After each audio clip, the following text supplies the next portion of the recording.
Et dans ces conditions, le mois sacré de Ramadan a un goût amer pour les fidèles. Ils sont des dizaines de milliers à s'être rassemblés sur l'esplanade des mosquées à l'occasion de la grande prière du vendredi. Un rassemblement sous haute surveillance policière, l'accès au site a été restreint. C'est ce que nous explique Claire Duhamel à Jérusalem.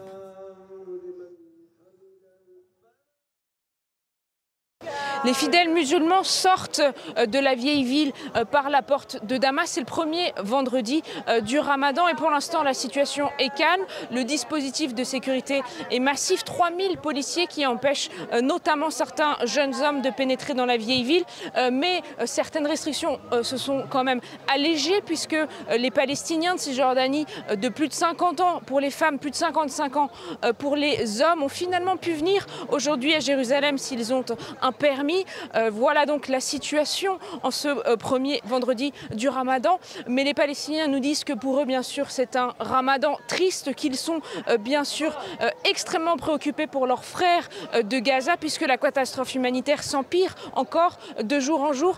Ce matin, le Hamas a accusé Israël d'avoir de nouveau visé des Palestiniens qui attendaient l'aide humanitaire. Le Hamas parle de plus de 20 morts, 150 blessés. L'armée israélienne aurait tiré depuis des chars, des hélicoptères, selon le Hamas.